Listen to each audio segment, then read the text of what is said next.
para algo que é muito relevante. Afinal, talvez mais do que qualquer outra ciência, a economia tem um impacto direto na qualidade de vida de todos. A medicina salva vidas, a tecnologia, engenharia, física constroem as tecnologias que nós usamos para o nosso bem-estar, mas a economia é a ciência que de fato permite nós cooperarmos e produzirmos e cada um de nós vê como uma boa vida. Eu vou pedir para ele fechar. Como um tema tão relevante como esse, às vezes é um paradoxo, parece, o fato de que a ciência econômica, à primeira vista, parece ter várias limitações importantes para o fazer sentido. Afinal, se nós estamos numa disciplina como física, química, nós podemos isolar todas as variáveis, repetir os experimentos milhares de vezes, medir com precisões de 10, 15 casas decimais, como são possíveis em alguns experimentos da área da física, mas na economia nada disso é possível. E esses aspectos de reprodutibilidade, isolamento de variáveis, precisão de medidas, que são tão importantes para o método científico, fundamento da ciência moderna, como então seria possível fazer a ciência econômica? É sobre isso que nós vamos falar nesse painel. Para isso, queria uma salva de palmas para os nossos dois convidados, o professor Fábio Barbieri e o professor Alan Galo.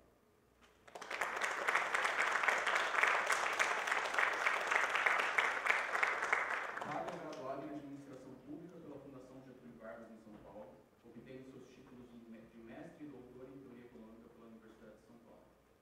Foi professor na FICAP, em Mackenzie, atualmente é professor associado da Universidade de São Paulo, no campus de Ribeirão Preto. E o professor Alan é conselheiro de institutos capitalistas, formado em Direito pela Universidade Presbiteriana de Mackenzie, com mestrado em Economia e Mercados pela mesma instituição. Blackstone Fellow em 2014, egresso da Escola Superior de Guerra e pesquisador associado do Centro Mackenzie de Liberdade Econômica desde 2021. Professor de Macroeconomia, Microeconomia e Direito Mackenzie. Seja muito bem-vindo.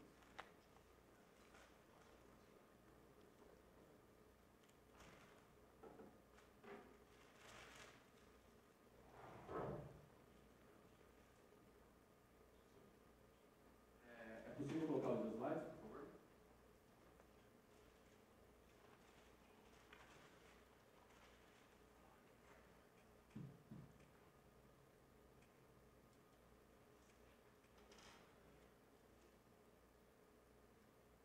Se não tiver slide, eu não sei o que eu vou falar, vou ter que falar mal do modelo, talvez.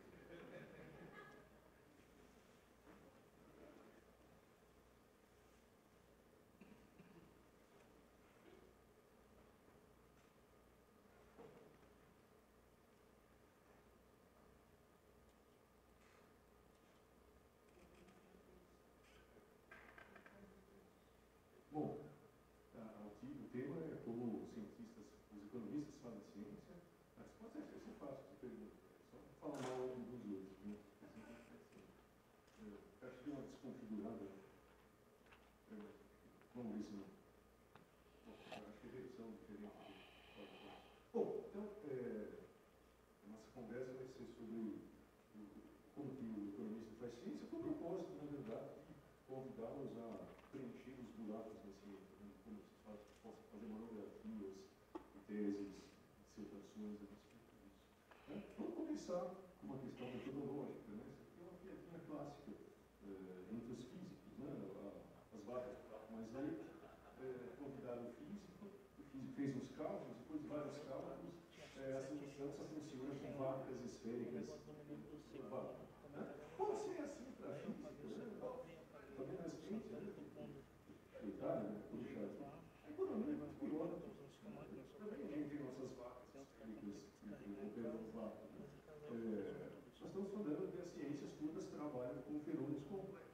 John Stuart Mill, em 1850, listou isso que você falou no começo. Né? A ciência trata de coisas que dependem de muitas variáveis. E essas variáveis estão em constante fluxo. Metade das variáveis econômicas, esse é o fator mais importante, são de natureza subjetiva, né? Preferências, expectativas de preços, né? Planos, são coisas que não dá mensurar, né? Não dá para observar diretamente, né? Você ter indicações indiretas, o preço é uma espécie de fóssil, né? Dos planos econômicos, das decisões econômicas, e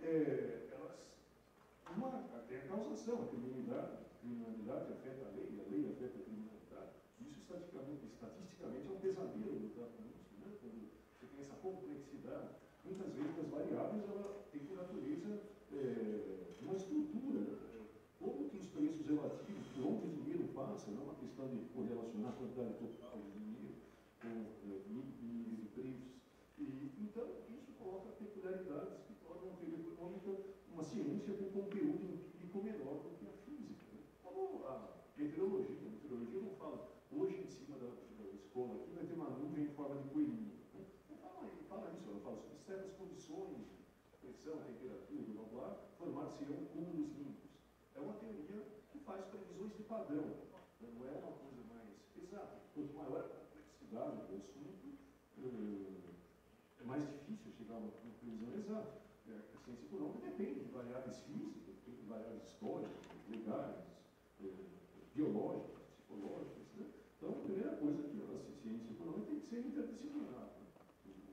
O economista que só é um especialista é um péssimo economista que não misturar das situações dele. Bom, então a gente tem um conteúdo empírico, uma capacidade de fazer testes, que nem as coisas que vê na astronomia, observa lá, você vai ver um planeta novo, uau, você descobre o ano de tudo. Não tem isso na economia. Mas tem coisas parecidas. Observa lá que o mercado que não funciona tem uma regulação. Isso vai descobrir qual é a regulação. De qualquer forma, esse pluralismo é um mal, né? As pessoas falam mal dos economistas. Eu vi nos corredores as pessoas falarem versões dessa piadinha. Nós temos uma visita a um campus, esse aqui é o nosso brilhante departamento de economia. E tem um professor maluco apontando em cada direção diferente. Um deles, inclusive, aponta para duas direções, né? Parece uma coisa de doido, né? Eu sou aquele doido, né? Que aponta para os dois lados. Bom, isso é falta de método científico. Né? Mas não é verdade, empiricamente, há 100 anos a economia é pura matemática e pura estatística. Não se estuda nada na economia que não seja estatística. É incompetência. Há 100 anos os físicos migram para a economia e não geram grandes revoluções. Né? No entanto, isso não leva a Corinthians e Palmeiras, você escolhe o que você quer. Não existe esse relativismo. Né? Você tem preferência pelo keynesianismo, pelo Hayek, pelo marxismo. Não. A crítica funciona, né? A ciência econômica progride. Né? É difícil negar as relações entre moeda e inflação, entre prosperidade, direitos de propriedade e livre comércio. Né? Mesmo um defensor do protecionismo pega um argumento bem específico, se a estrutura de mercado for assim, assado, talvez uma proteção seja boa, mas é difícil um economista manter sua reputação. Claro, tem os vendedores de anti-economia. Esses caras chegam no ministério, os jornalistas entrevistam, né? Mas o economista perderia a reputação como economista se negasse as coisas que os economistas. É quase um consenso, né? Que o livre comércio gera prosperidade, protecionismo, gera empobrecimento. Quase um consenso. É uma pesquisa literal, 96% dos economistas concordam com esse tipo de coisa. Mas, de qualquer forma, essa diversidade de opinião está na essência do progresso da ciência econômica. A ciência econômica ela é vibrante e tem resultados novos. Se ficar sem ler a literatura depois de 10 anos fica ultrapassado, justamente por causa disso. O pluralismo é importante. Né? Afinal, vamos aplicar na filosofia da ciência a teoria econômica, que é a ideia de competição versus monopólio. Competição de ideias oxigena a ciência. E tem dois ingredientes, né? Popper e Hayek, eu passo a vida falando disso. Você precisa ter de multiplicidade de opiniões. Vamos chamar isso de livre mercado das ideias. Eu tenho um equivalente à ideia de livre mercado das ideias. Precisa ter crítica, precisa um falar mal do outro, né? Foi a primeira frase que eu falei. E a ciência é crítica, né? E trata de coisas excitantes cada vez. A gente encontra novidades, novas relações. É uma ciência, de fato, vibrante. Menger, no início da ciência econômica, né? Da ciência moderna, né? Trata de uma distinção. Como que eu vou navegar nessa riqueza de abordagens diferentes, de pontos de vista diferentes? Ele coloca, tem vários ramos. Tem um ramo teórico, tem um ramo aplicado, pode ser história econômica, pode ser um trabalho empírico, de estatística, que é a econometria aplicada. Né?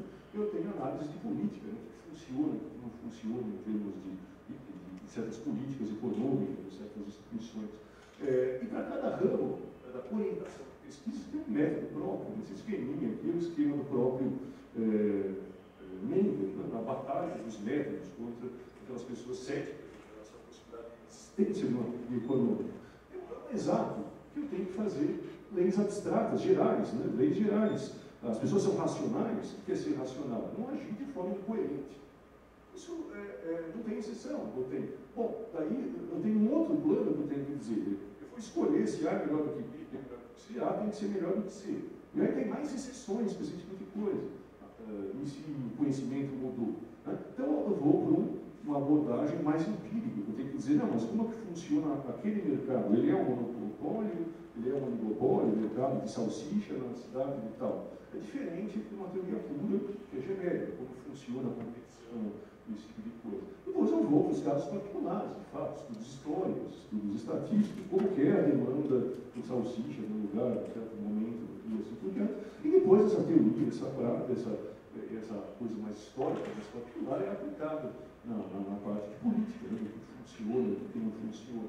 Aí cada uma dessas áreas tem métodos diferentes. Então eu não consigo responder a pergunta como fazer ciência e economia sem distinguir essas três coisas. Uma teoria geral que faz hipóteses sobre como funciona o comportamento humano, no que se refere à escolha diante da escassez. Né? Eu uso hipóteses abstratas. O grande dilema que eu coloquei no slide anterior, né, voltando aqui, é aquilo que eu coloquei em azul. Né?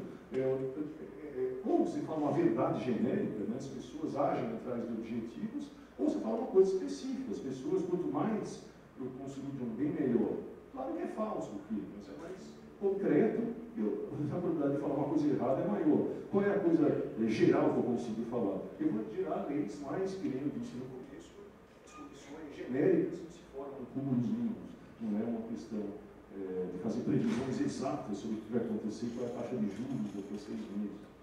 Bom, no ramo aplicado, fazer hipóteses particulares, que são de natureza histórica. Tem que olhar como que se organizam certos mercados, quais foram as instituições, as leis, as condições técnicas daquele lugar. E aí, boa parte das monografias em economia tem esse caráter aplicado, né? Ilustrar, se usa aquilo para ilustrar a teoria ou para tentar criticar uma certa teoria, no caso particular. Essas duas abordagens nós vamos usar para fazer comparação, né? Que política funciona, que política não funciona. Né? Bom, isso leva agora ao segundo tema, que é o assunto que eu quero tratar, o principal, as oportunidades e desafios, né, que a gente vai encontrar para a gente contribuir com isso, quer fazer uma monografia, um mestrado, uma pós-graduação, enfim, né, como que um jovem pesquisador com convicções liberais pode contribuir para o desenvolvimento da ciência econômica. Bom, eu aplicaria a lei da utilidade marginal decrescente. Bom, primeiro tem que ter escassez e valor, tem utilidade. Né? A liberdade funciona, a descentralização funciona por vários motivos, de incentivos, de conhecimento falível e assim por diante. E a liberdade funciona, ao mesmo tempo a liberdade não é valorizada, nós estamos numa época iliberal. Então a liberdade é escassa e ela explica as coisas. Então está ali a oportunidade. Qualquer lugar que você olhar, qualquer direção, vai ter um assunto que você pode tratar sob o ponto de vista liberal. Né? Então, eu estou dizendo, bom, nós vivemos num modo de alocação intervencionista, nós vivemos num neomercantilismo. Então, estudos liberais são escassos e valorosos. Então, existe um espaço muito grande. A pesquisa não vai ganhar prêmios internacionais, justamente por contraria a ideologia. Mas você vai conseguir falar algo relevante. Né? Depois de 20 anos, as pessoas vão continuar lendo a monografia. É uma demanda pequena e contínua. Falta de fazer uma coisa efêmera de sucesso. Eu acho que ainda vale a pena fazer uma coisa de qualidade durável, com demanda pequena, em vez de ocupar com menos pessoas, do que ter um estado de Pacaembu falando besteira durante 2 meses só. Né? Vamos falar das 3 orientações. Né? Na área teórica, qual é a oportunidade? Bom, os economistas austríacos, institucionais, de escolha pública, ou seja, as escolas de pensamento econômico mais liberais, elas perdem o barco, elas têm que se engajar mais com o estudo da teoria geral. Não existe a economia austríaca, existe a teoria econômica e o ponto de vista da teoria austríaca. Vocês vão lá, como que a competição nos mercados é bom, mas no mercado das ideias não? Então, tem que estudar a estatística, tem que estudar a teoria de equilíbrio geral, tem que estudar matemática. E a gente perde o barco, né? Teoria dos jogos, teoria de informação. Teoria de informação só fala coisa de raio, mas fala besteira sobre o que raio disse, porque os economistas têm nojinho de tratar isso. Então, é uma coisa, a economia comportamental recupera várias coisas do Mises, né? Mas a gente não fala nada. Economia computacional se modela coisas como auto-organização, ordens espontâneas, pirâmides. A gente perde o barco de novo, porque os austríacos não estão engajados no debate intelectual. Porque esse protecionismo intelectual, você não precisa estudar as outras escolas. Então tem oportunidade. Não tem nenhum curso, fora, com exceção do Mackenzie, né, que tem alguns cursos, o sujeito se forma sem nunca ouvir falar dos grandes economistas liberais do século XX, do século XIX. Isso na orientação teórica, né? Na orientação prática, a gente tem poucos trabalhos aplicados. Dá uma olhada aqui, a lei da informática. Não tem nenhum artigo decente sobre os custos da lei da informática. Eu já falei quantos minutos? Oi? Não entendi. 16. Pega esse caso, a lei da informática. Eu tentei fazer um artigo sobre isso. Né? Os prejuízos para o desenvolvimento econômico brasileiro de ter o protecionismo na lei da informática. Você não vê um artigo acadêmico decente. Bom, por que não tem 30 artigos? Então, uma vitrine liberal, né? E não tem artigos significativos estudando. Tem um período aqui, outro acolá.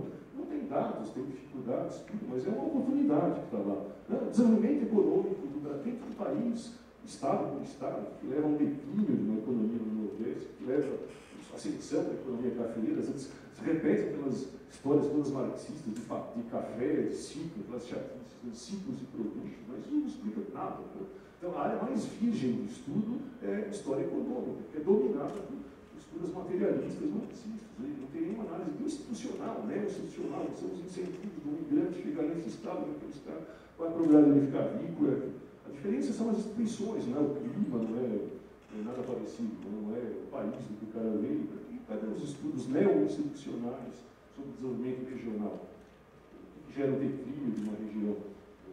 Né? O que é a Bahia? Ficou rica, declinou, São Paulo ficou rico, agora vai declinar também, qual é a próxima São Paulo? Não sei, isso é fácil de pensar em termos de Douglas North, economia neo-institucional. Não tem, porque a gente tem essa coisa absurda dos ciclos dos produtos, né? Café e assim por diante. Bom, faltam estudos. Né? Em política nem se fala. Né? Estudos de casos sobre liberação comercial, de falar sobre privatização, sobre estudos de regulação, falta muito trabalho. Tem, de novo, uma Mackenzie tem lá, o pessoal estuda a ferrovia, vai estudar não sei o quê. Então, cada área é virgem, quase, de estudos liberais sobre o assunto. Então, tem infinitos trabalhos como oportunidades. Eu queria concluir com desafios, né? Quais são os desafios para esse tipo de pesquisa sobre o ponto de vista liberal. Né?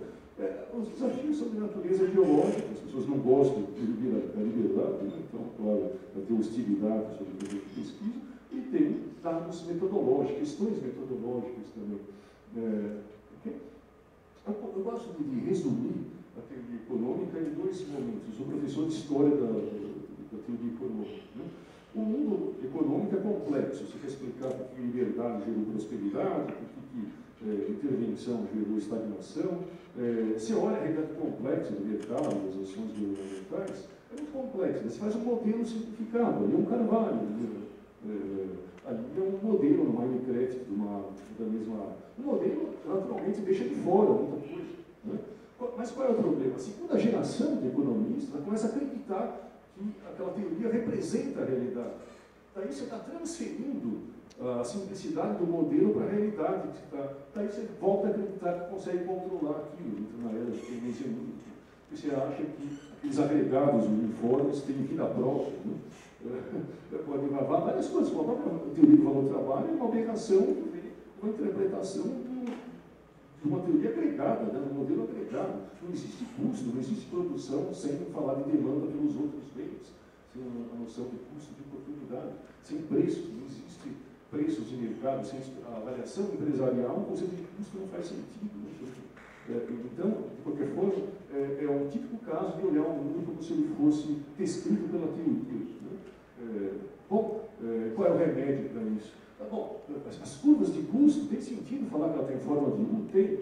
Mas você acha que você sabe qual é o custo? A velha pergunta americana. Você é tão esperto que você não é milionário. Você sabe quais são os custos? O empresário daria uma fortuna para aquilo. Tira um mês de férias, a curva de custo dobra, né? Porque o mundo vai mudando. Né? Mas daí na economia da regulação, você fala, é fácil regular, o ponto do custo é mínimo. Quer dizer, as pessoas começam a acreditar muito no modelo. Né? Então, o remédio é sofisticação metodológica. Né? Você sabe que uma simplificação teórica é só uma simplificação, não espelha a realidade. Né? Então, qual é o outro desafio? Esse é importante, o segundo desafio que está lá em cima. A inexistência de custo de oportunidade. Você vai estudar, quase todo o trabalho que eu vi de tese de mestrado, de trabalho de graduação, comete esse erro. Estudo chapa branca. Né? Porque você tem aquele negócio, para ser ciência precisa ser baseada em dados, não vem os dados dos governos e vem dados das organizações. Né? Mas daí você acredita que o jeito que se resolve os problemas atual é a única possibilidade. É uma loucura. Pode ser que as instituições só existem há 10 anos, você acha inconcebível que existe uma forma diferente. A obrigação do cientista é imaginar mundos, universos paralelos. É fazer ciências sociais e ficção científica. Né? Você pensar como seria uma sociedade organizada com outros princípios. Né? Mas é proibido por uma leitura crua de metodologia. Né? Então, deixa eu falar um exemplo. Eu participei de uma tese de mestrado que o sujeito trabalhava numa empresa de saúde e usava a economia comportamental para dizer como irracional eram os consumidores. O produto que ele vende é lindo, né? Só que as pessoas são irracionais e não entendem quão bom é o produto que eu vendo. Então, fica meio dando risada da tese, mas foi a tese mais chapa branca que eu já vi na minha vida. Mas todas as teses, elas são chapa branca no sentido que você lê um site do governo, lê um site de uma firma, então, e olha sob o ponto de vista das instituições caretas, das instituições presentes, não sob o ponto de vista de como poderia ser diferente. Então eu fiz um esqueminha, cadê meu esqueminha? O que você pode fazer? O remédio é fazer análise de comparação das instituições. Compara o modelo de competição com a economia americana? Pode. O que está verdinho? Pode. Compara o modelo de planejamento central com a União Soviética? Pode. Pode comparar Estados Unidos com a União Soviética? Pode comparar o teoria com teoria? Pode. Você não pode fazer, é o que está em vermelho. Comparar o meu ideal de planejamento com a economia americana. Tem desemprego, tem fome, tem miséria. Porque a realidade sempre perde da teoria. Então, isso é o que é um pecado metodológico andar nas trilhas vermelhas aqui. Né? E a gente vê isso bastante, né? Nos termos globalização, neoliberalismo, assim por diante. Bom, esse é um desafio. O remédio é trabalhar explicitamente com a comparação de instituições, imaginar cenários diferentes e dá para operar as coisas com instituições diferentes. Porque você vai defender uma reforma, liberalizar um certo mercado. E, finalmente, eu tenho o último viés que eu quero falar, um viés materialista. Né? Pensa na biologia evolucionária. O que fossiliza é osso, né? O olho não fossiliza. Né? Na economia é a mesma coisa. O que fossiliza é palácio, história oficial, chapa branca, evolucionando tudo coisa. Né? E, no entanto, se a economia trata de variáveis subjetivas, planos, isso move com as pessoas. Né? Então, você tem um viés de seleção muito forte em direção a coisas não liberais, né? Porque o que é liberal é importante para as pessoas, as expectativas, os planos de ação, eles darem certo ou não fossilizou. Né? Então você vai estudar como que o governo fracassa, né, numa regulação. Você pode ser preso se fazer esse tipo de pesquisa, né? Como que o vereador ganha a grana da companhia de ônibus, que dá a verba de campanha para tudo lá, para financiar.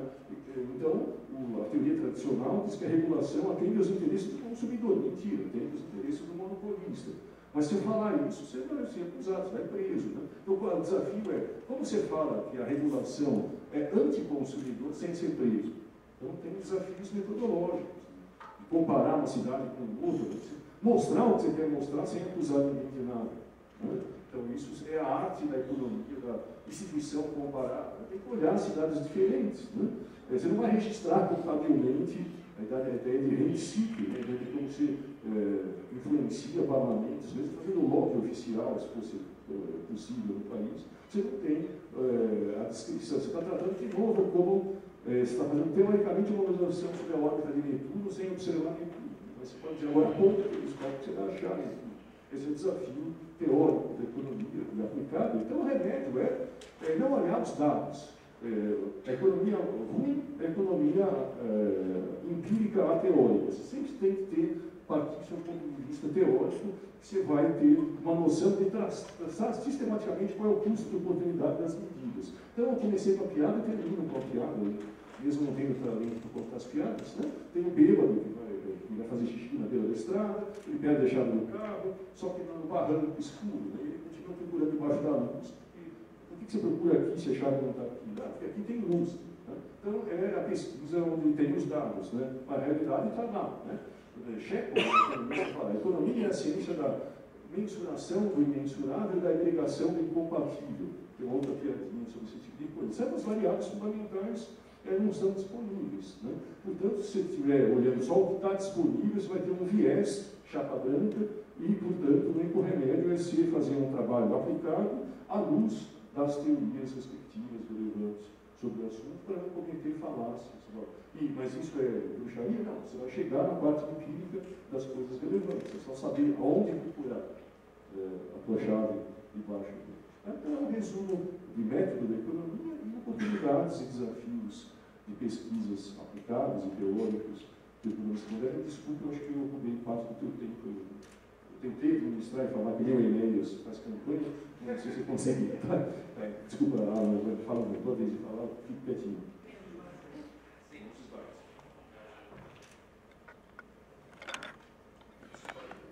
Obrigado, professor, foi excelente.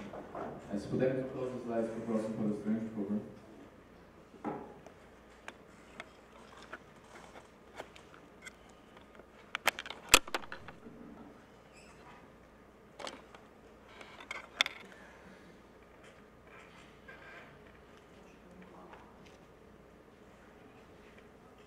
Eu não vou precisar de muito mais disso, né?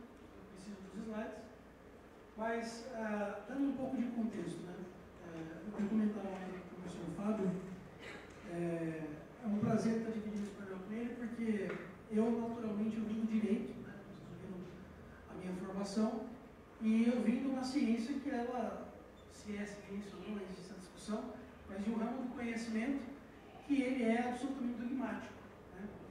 Quando eu fiz a transição para a economia, entrando na Universidade de Economia, um dos primeiros livros, né, de metodologia que caiu no meu colo foi um livro do professor Fábio, do professor Feijó, Metodologia do Pensamento Econômico.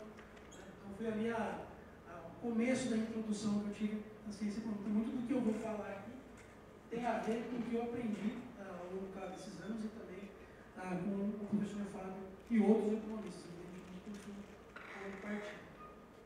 Mas eu queria começar falando para vocês, né, talvez eu tenha me aprofundado um pouco demais, né, e antes de falar como os economistas fazem ciência, preciso dizer, né, o que é ciência. Eu acho que definir os termos é muito importante para a gente começar a conversar. E aí vai ter gente aqui que vai falar, pô, que painel bobo, né? Economia nem é ciência. Depende com base em que você define os seus termos. Então, muitas respostas são possíveis. Aí os cientistas sociais me desculpem, a minha capacidade de síntese, às vezes ela corta algumas coisas importantes. Mas, se a gente pensar nos principais nomes, né, para definir o que é ciência, para depois falar como que a gente faz ciência na economia. Pensar em Popper, né, que defende que a ideia é baseada na falsificabilidade, que é a capacidade que você tem de refutar as ideias, né, essa construção e refutação, e a partir disso você vai avançar. Há dificuldades, tá, que eu vou falar já com essa perspectiva. A perspectiva do Kuhn também, né, que vai dizer que a ciência ela é um processo de mudança de paradigmas, né, e eu entendo que, dentro da minha compreensão do que é a ciência, é uma mistura de um pouco de tudo isso. Esse papel quase que dialético tem um lugar importante. Tá? Você tem o Feyerabend, que vai dizer que o método científico não é rígido, que a gente precisa de pluralismo, vários tipos de metodologia. Você vai ter o Bachelard, que vai ver a ciência como um processo de ruptura epistemológica, né, principalmente de superação de obstáculos na obtenção do conhecimento. E os dois últimos, né, o Lakatos, que vai investir muito em programas de pesquisa para ver se alguma coisa é científica ou não, E por último, né, o Laudan que vai dizer que tem uma aplicação prática, né? Você precisa necessariamente ter um resultado prático, a capacidade explicativa do teu modelo, da tua ferramenta. Agora, se tem todas essas perspectivas possíveis dentro da filosofia da ciência sobre o que é ou o que não é ciência, e eu costumo dizer que para cada ramo do conhecimento talvez seja cabível uma interpretação diferente, uma definição diferente do que é a ciência, é bom dizer que também há problemas. Né? Se você pensar no Popper, por exemplo, né, às vezes é difícil falsear algumas teorias em economia. Você pensa, por exemplo, em teoria das expectativas racionais. É complicado pensar em falsear isso também, né? Há quem tente, mas é difícil. Você pensa no Kuhn, por exemplo, né? Às vezes não fica claro, né, se de fato um paradigma substitui o outro. Grande exemplo, né? Economia keynesiana e economia neoclássica coexistindo ali durante um bom tempo. Não estou dizendo que as duas estão erradas, mas assim, para a definição de ciência, você tem esse paradoxo aparente. Você está falando do Feyerabend também, a economia comportamental e a economia neoclássica. Onde que foi a ruptura, né, pontual? Assim, acabamos de usar a economia neoclássica, agora o novo paradigma que assumiu aqui o lugar, que assumiu o stage é a economia comportamental. Fica complicado você dizer isso quando você está olhando para a economia. O Bachelard também, ele vai falar da teoria dos jogos, vai falar teoria dos jogos e teoria do equilíbrio geral. Né? Onde é que foi? Né? Onde começa uma teoria, onde termina uma teoria. Tudo isso é muito difícil de precisar em economia. O Lakatos tem um outro problema na ideia de programa de pesquisa. Você tem programas de pesquisas, como por exemplo, que se baseiam em teoria do mercado eficiente, mas a gente sabe que essa ideia de teoria do mercado eficiente tem uma certa dificuldade de prever bolhas, por exemplo. Né? Então, até aqui, né, todas as respostas para o que é a ciência têm algum problema quando você olha para a economia. Por último, né, quando você olha, né, para o Laudan, por exemplo, você pensa no que pode ou não pode funcionar para dizer se aquilo é ciência ou não. Mas espera aí, né? Como é que fica a questão de austeridade fiscal e de estímulos fiscais? Né? Porque as duas coisas, teoricamente, não podem conviver no mesmo ambiente. Para dizer que A funciona, como esse professor fala, não tem que dizer que B não funciona, ou que C não funciona, assim por diante. Então, de todas as formas, para qualquer visão que você adotar a respeito de ciência, eu acho que todas elas são perfeitamente possíveis, né? A gente tem que se perguntar, qual é a visão da economia a respeito disso? Isso aqui é uma perspectiva minha, tá? Eu acredito que na economia, como ciência, não é possível você adotar uma única visão. Eu sou simplesmente pomperiano, eu gosto do paradigma kuhniano. Não, eu acho que, eu penso, né, fazendo ciência, se é que posso dizer assim, que eu considero mais um prof, do que um cientista, um acadêmico, antes de qualquer coisa, a visão principal do que vem a ser ciência, do que a economia utiliza como paradigma de ciência, para mim, está relacionado a uma certa mistura entre as duas coisas. Né? E essa mistura pressupõe, talvez a minha fala assim, trabalho um pouco com o professor Fábio, e o pluralismo, né, fundamental, uma visão científica de ciência saudável, a incorporação de críticas, né, incorporar a ideia de você sempre estar criticando para você conseguir avançar aqui no ponto de conhecimento, e também, né, a ideia de programa de pesquisa, sim, né, você tem que ter programa de pesquisa, e a ideia de capacidade explicativa do ferramental. Partindo desse pressuposto, uma das primeiras coisas que a gente precisa, na minha perspectiva, reconhecer em economia, e aí se eu estiver falando para austríacos, talvez o pessoal fique bravo comigo por dizer isso, é preciso, na minha percepção, reconhecer que há um paradigma científico. Né?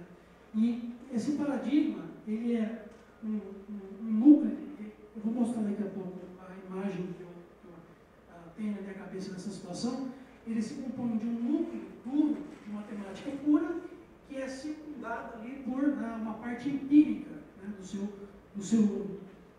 dessa ideia de ciência econômica. Né? As teorias que não são parte do paradigma, que não são, de fato, digamos assim, no mainstream da ciência econômica, elas constantemente batalham ali para suplantar o papel, né, o lugar do paradigma dentro da ciência. elas, evidentemente, fazem essas críticas, mas elas não conseguem suportar ele permanentemente. E aí, aos austríacos, eu me considero parcialmente, pelo menos, austríaco, né? Vale a leitura do artigo do professor Brian Kaplan, que ele fala por que ele não é austríaco, que ele ensinou austríaco há muito tempo. E muitas das críticas dele eu também incorporo dentro da minha análise, para dizer que existe um paradigma, e esse paradigma, para roubar uma frase do professor, está no livro do professor Fábio, inclusive, tem a ver com uma economia que é matemática, que ela é estatística, e que ela busca, na verdade, o equilíbrio maximizador. Basicamente, é uma frase grande para dizer, estamos falando de economia matematizada, economia neoclássica. E que se você usa o termo neoclássico, você vai ter uma série de outros compromissos que você faz.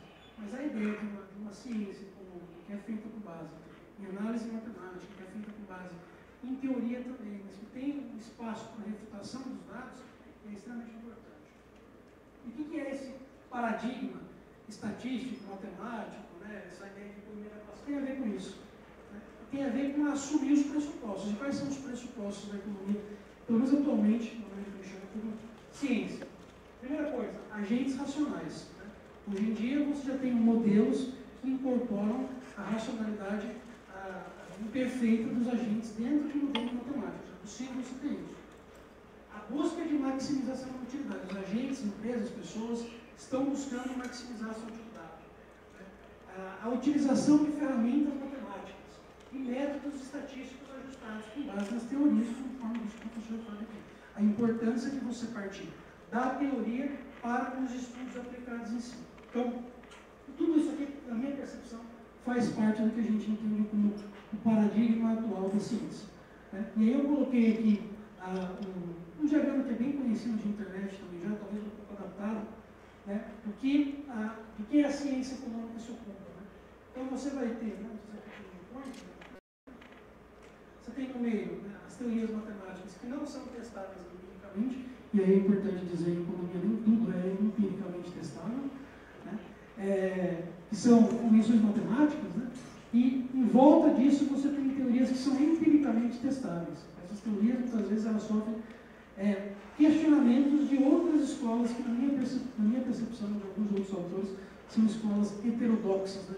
Que criticam o paradigma e cuja crítica é ou não incorporada dentro dessa ciência, dentro desse paradigma científico. E aí, mesmo sem combinar, né, eu tenho para mim que existem aí 3 áreas importantes de atenção para o pessoal que quer trabalhar, né, dentro de economia. Então, para responder a pergunta, qual ferramental é utilizado para fazer ciência atualmente? Você tem a economia teórica, que eu parto de hipóteses gerais. Você tem a economia aplicada, que é aquela economia em que você tenta traçar hipóteses, testar as hipóteses gerais com hipóteses particulares. E você tem também a política econômica, a economia política de modo mais prático, né, que nada mais é do que a aplicação das duas coisas. No primeiro, eu estou buscando explicar fenômenos. No segundo, eu estou testando as minhas hipóteses. E no terceiro, eu estou fazendo uma coisa mais aplicada. Aí a pergunta que a gente faz, né, que o evento faz, que o Cornel faz, é o seguinte: como que o cientista, como que os economistas fazem ciência? E aí o professor Fábio deu algumas dicas sobre o que vocês que estão aqui, jovens acadêmicos, desejariam eventualmente, deveriam fazer para ingressar nesse mundo da ciência econômica. Se é que até aqui eu consegui provar, ou dizer para os ensinos que a economia é uma ciência de fato. Primeira coisa, reconhecer que existe espaço para conversa teórica, existe muito espaço para diálogo teórico. Mas, né, se você comparar os periódicos, e eu como professor universitário, como professor Fábio, a gente está muito preocupado utilitariamente como que você vai desenvolver a sua carreira. Se você comparar as revistas que aceitam trabalhos meramente teóricos com revistas que aceitam trabalhos aplicados, a quantidade de revistas que têm trabalhos aplicados é muito maior. Então, e isso significa que se você quer fazer ciência, você não precisa abrir mão necessariamente da discussão teórica, mas você precisa também passar para a discussão prática, para a economia aplicada. Com isso, você não pode abrir mão de modelos econométricos, de modelos matemáticos. Então, além do conhecimento teórico sólido das teorias, sobre as quais você pode publicar, sobre as quais você pode estudar, você tem que ter um bom conhecimento de estatística descritiva, isso aqui é o mínimo, tá? Um bom conhecimento de estatística descritiva, tipos de variáveis, gráficos, medida central de tendência, noções de probabilidade de distribuição, regressão linear e regressão logística. Agora, uma coisa que o professor Fábio falou e eu julgo muito oportuno, né? A ideia de fazer ciência chapa branca. A qualidade dos dados que você tem, onde você obtém os dados, importa. Porque você pode conseguir concordância matemática, você pode conseguir confirmação matemática e estatística e aqueles dados estarem viciados de alguma forma. Então, assim, a tua fonte de dados é importante, né? A coleta de dados é importante. Sempre que possível, eu opto nas minhas pesquisas em fazer coleta primária de dados. Às vezes não é possível até pela dificuldade de coletar dados, mas se eu pudesse recomendar, né, pesquisas originais, pesquisas que tenham um cuidado na coleta e no trato desses dados, conhecendo o ferramental matemático que faz parte, na minha perspectiva, do paradigma econômico científico. Então, de forma mais pragmática, há mais espaço para abordagens aplicadas em discussões políticas de economia, né? Assim, como é que você aplica a economia aplicada em política pública, né? Como é que você mede isso. Existe uma ênfase muito grande em poder explicativo da teoria, quer dizer assim, você tem essa teoria, você tem esse modelo formal, esse modelo econométrico, qual que é o poder de explicação disso no caso concreto. Né? Alguns vão falar que eu sou utilitarista. Não estou nem aí, eu sou utilitarista mesmo. Tá? Então, assim, eu sou muito pragmático nisso. O teu modelo, a tua teoria explica o que uma variável do mundo, ele é capaz de explicar alguma relação? Então você utiliza. E aí, muitas vezes, nas aulas de micro e de macro, eu falo assim, ao invés de você descartar a teoria austríaca, você descartar os pressupostos dos novos clássicos, dos neoclássicos, que tal você utilizar aquilo para fazer uma análise, você entender, e aí, antes de criticar, é preciso entender em profundidade e utilizar aquilo como uma ferramenta na sua caixinha de ferramentas. Essa teoria explica isso adequadamente ou não? Definidos os termos, ela explica ou não explica? Qual é a capacidade de poder de explicação que ela tem?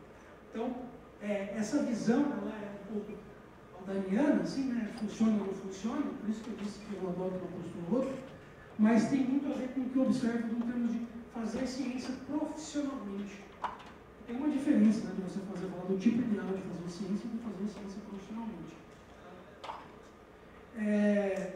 Apesar de discussões teóricas, não é possível desprezar modelos, o caminho também não é, né, absolutizar os números. Né? O professor Fábio colocou aquele desenhozinho do Minecraft ali, né, do Carvalho, eu acho aqui uma representação muito adequada da realidade. Dizer que você utiliza um ferramental econômico, você utiliza um ferramental numérico, na minha percepção, não quer dizer que esse ferramental, que esses resultados estarão sempre certos. Depende de tamanho de amostra, depende de uma série de preconcepções teóricas que você não consegue testar, não consegue medir. E dizer isso não é fraqueza, dizer isso é um sinal de saber as limitações metodológicas do seu trabalho. Né? Você não consegue ser arrogância fatal, né? Você não consegue ser um planejador perfeito e benevolente simplesmente porque você utiliza números. É mais um indicador. Mas as medidas são falhas. Né? Vou dizer aquilo que eu digo para os meus alunos que me criticam às vezes por isso. Melhor medida alguma do que medida nenhuma. Né? Seja humilde nas suas noções, utilize o ferramental disponível, não despreze nada que seja ao seu alcance e tenha em mente que fazendo ciência profissionalmente hoje é um espaço muito maior para aquele pessoal que domina o ferramental econométrico juntamente com o arcabouço teórico. Era isso que eu tinha que dizer aqui agora. No Instagram, vamos contar para quem quiser mandar.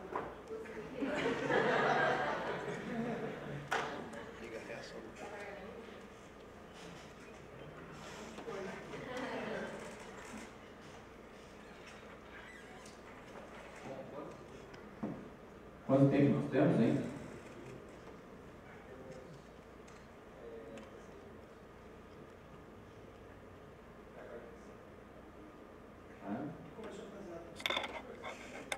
Bom, primeiro eu gostaria de fazer uma pergunta para vocês dois.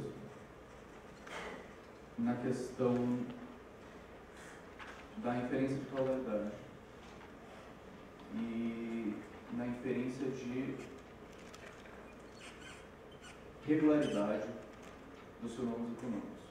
Então, por exemplo, eu estudo matemática, as pessoas que não me conhecem, mas também em matéria de física, principalmente física experimental. E quando você está lá no laboratório, normalmente você tem um relatório de um experimento para fazer, você vai lá, faz umas medidas. Às vezes você não consegue fazer todas as medidas, você volta no dia seguinte e faz as medidas de novo. Sei lá, você está medindo quanto tempo tem uma bolinha cair no chão. Ninguém espera que na semana seguinte que você for continuar as medidas, de repente as medidas vão se alterar e virar uma outra coisa.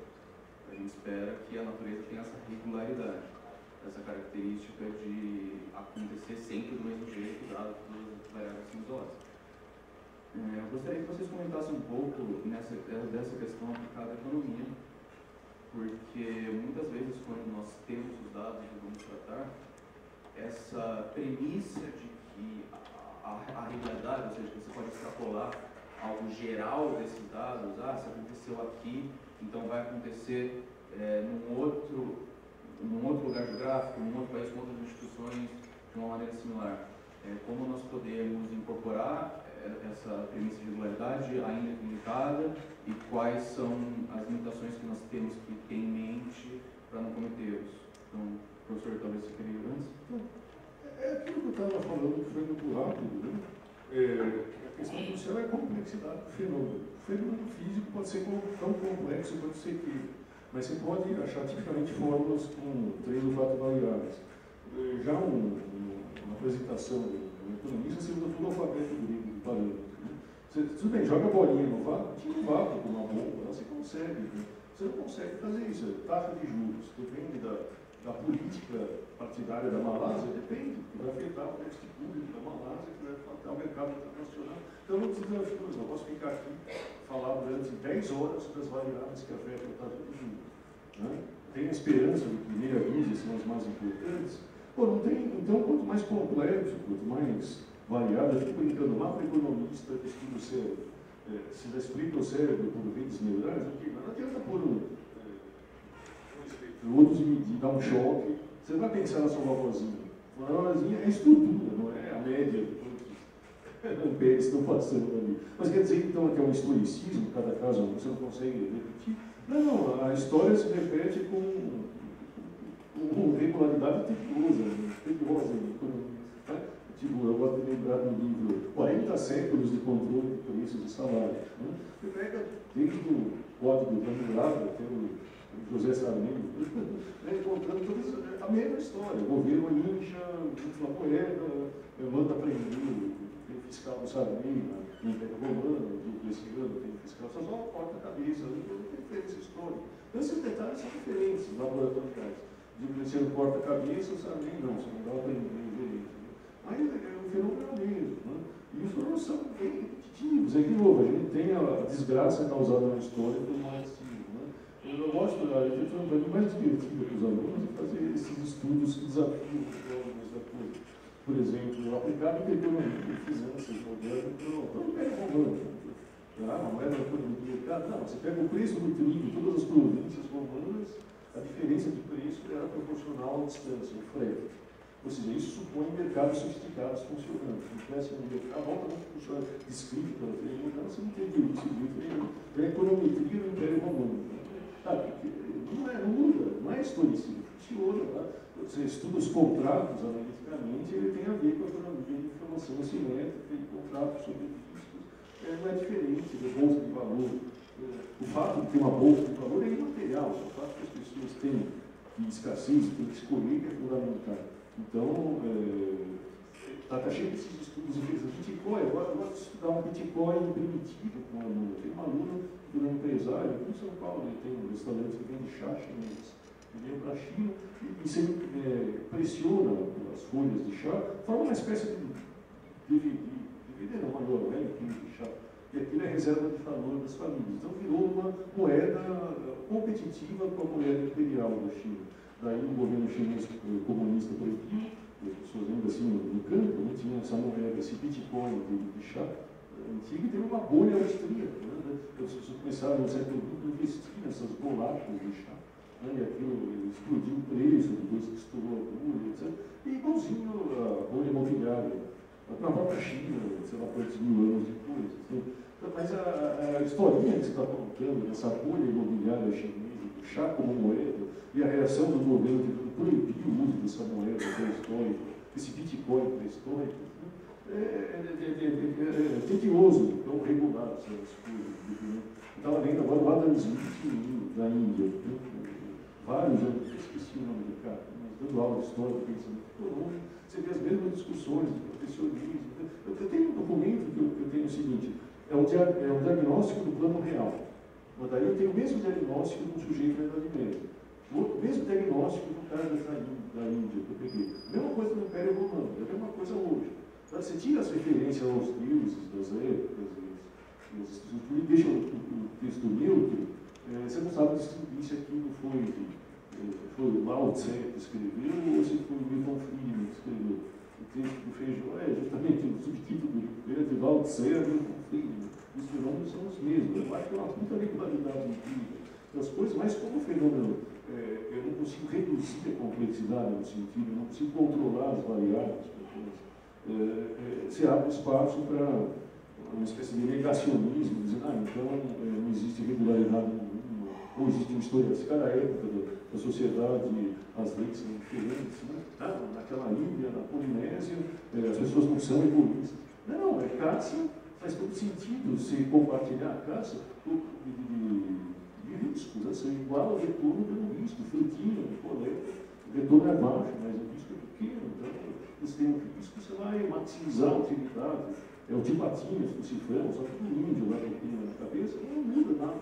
É o mesmo modelo de maximização de utilidade, sujeito a uma restrição, e escolher uma carteira, um portfólio de ativos que minimizam o risco. Você pode descrever com teoria de finanças o comportamento que a Margaret Mead descreve, falando que o telefonema não presta, não se aplica, é o agente mais tipatinhesco que existe do mundo, é o fulano da ilha, da Polinésia. Né? Então, existe uma grande regularidade, só que não você não consegue fazer previsões, mas que nem as pessoas vão atrás da fórmula de transformar tudo em ouro, ou de elixir da boca da vida, as pessoas querem previsar a fórmula de ficar rico. Isso não tem, né? Se eu soubesse como ficar rico, eu não estaria com o sapato todo com jacaré aberto. Então, ele olhando a cara feia de vocês, estaria no caminho.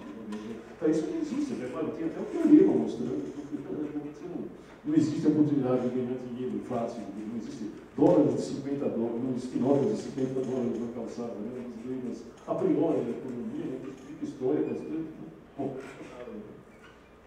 Bom, eu concordo com o professor Fábio nesse aspecto, mas respondendo a sua pergunta, sim, uma coisa é o ferramental estatístico, que a gente pode aplicar para interpretar os fenômenos da realidade, e aí faz sentido para quem não é especializado em entender aquela primeira regrinha da econometria, que causalidade não é correlação, entender os fenômenos de correlação, como eles funcionam na prática, e aí entender também o fenômeno da regularidade. Tem algumas coisas que nós não conseguimos medir, mas tem coisas que são regulares, como o professor já falou. Dito isso, você me diz assim, você respondeu parte do problema, né? Você não consegue me comprovar que a ciência, que a economia é uma ciência exata. E de fato ela não é. Aí cabe você entender a limitação do seu próprio campo. Né? Ela é uma ciência que tem uma utilização instrumental do ferramental matemático, mas ela não deve, na minha percepção pelo menos, se arvorar a ter os mesmos resultados, porque nós não conseguimos, as ciências naturais, as ciências exatas, porque nós não temos o mesmo ambiente de controle. Vamos tirar um tubo de ensaio aqui do meu bolso e, vamos aferir a lei dos rendimentos marginais decrescentes. Não dá. Mas agora, pelo fenômeno da regularidade, pela aplicação do ferramental estatístico dentro desses fenômenos regulares, você consegue ter alguma medida.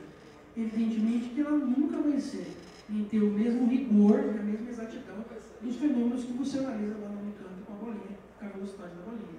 E ela não deve se arrogar, pelo menos na minha percepção, a ter essa arrogância, não deve se arrogar, não deve se prestar a esse papel. Porque a partir do que ela se presta a esse papel, você coloca a credibilidade do economista em jogo. Não tem como dar a forma da riqueza, como disse o professor Fábio. Mas eu acho que não consegue concluir com uma frase só. Esse pluralismo da natureza dos problemas tem um trabalho a ser feito para todos os gostos. Eu já orientei pessoas que estão trabalhando com coisas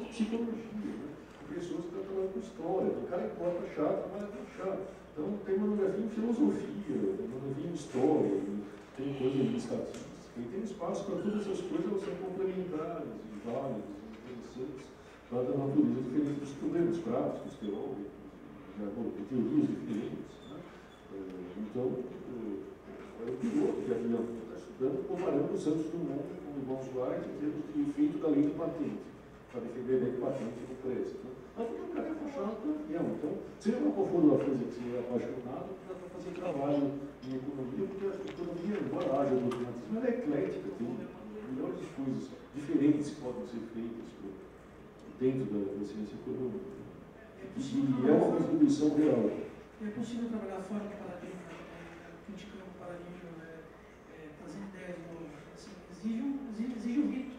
O rito é esse que muitas vezes o pessoal que está mais aqui no movimento federal, libertário, no movimento austríaco, está deixando de lado, está deixando de participar porque não quer já não o jeito da academia. Então fica aí no desafio. Bom, nós temos tempo para uma, talvez duas perguntas, vamos ver. Então, Túlia, o Mendonça do seu lado.